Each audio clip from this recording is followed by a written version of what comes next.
I think that when it comes to the JQ, we need to have a better understanding of what Jewish culture is and how that relates to the smashing of the patriarchy.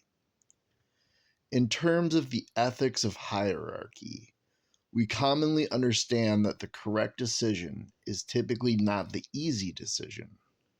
That doesn't mean you pet a dog against the grain, but when it comes to purpose and meaning, you want to engage natural law from a scarcity mindset to create a competitive environment.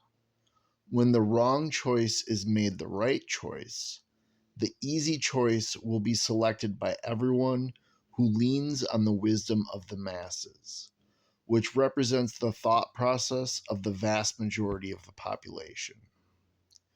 Big is beautiful. Then I guess I better man up and order the extra slice of chocolate cake after eating an extra large pizza all by myself. So, in that sense, we can define patriarchy as natural order of supply and demand, and we can define Jewish matriarchy as deficit spending as a means of creating surplus. It is the inversion of what the individual can see with his own eyes, replaced with what the group can imagine she will believe. Let's walk through the scenario of a female breadwinner to understand how manufactured this concept really is. Firstly, the woman in question only has this position because the government legislated that men were forced to hire her. In the West, there were little to no laws prohibiting women from entering any sector of the workforce since at least the 1700s. These concepts were baked into British common law and predate the entirety of the United States as a country. Secondly, with the government mandating this woman be the earner, there is no way to legislate chemical production in the human brain. So, regardless of the intentions of the law, there is no way to force her into satisfaction from providing for her husband. This is what I mean about the inversion of natural law. No one is forcing men to feel proud of allowing their wives to spend the money he earned. His brain chemistry is doing this automatically. There is an order to the hierarchy that encompasses the totality of life rather than the imagined goals of a scoped perspective. In this case, the goals are the momentary pleasures of a female polity under Jewish democracy rather than a Christian republic. So when you smash a patriarchy to promote matriarchy, what you are really saying is that you are smashing Christianity to replace it with Judaism. So, how do you take a country that is 98% not Jewish and create a matriarchy? The answer is simple. You start slamming pogs with freshly printed Federal Reserve notes, the same way you would condition a dog with tasty treats. For the sake of simplicity, let's assume the matriarchy began with the advent of social media, because metrics are an easy way to nominalize tasty treats.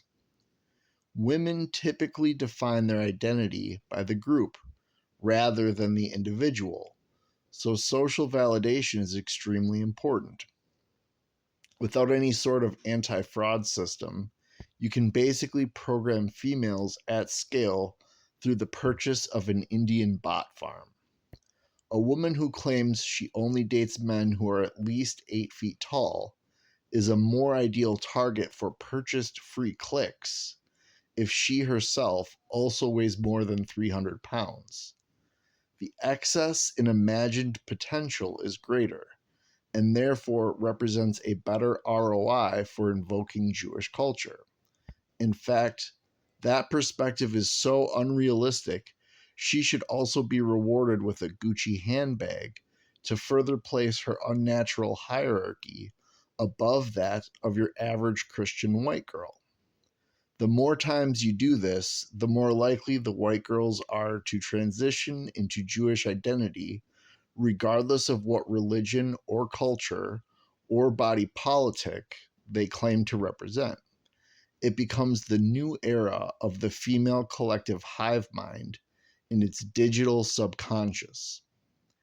As time spent online surpasses time spent on anything else, the digital subconscious becomes the real motive on personal interaction. But more importantly, it becomes the one dimensional thought process that defines the ballot box. So when I say white girls is Jews, this is what I mean. And girl talk in private group chats doesn't even need to be read by men to know that it will contain the same momentum, taking whatever the natural hierarchy is and inverting it into chaos that most adheres to a woman's based instinct in the moment as a single thought, isolated from the larger perspective of consequences. This is how society burns to the ground.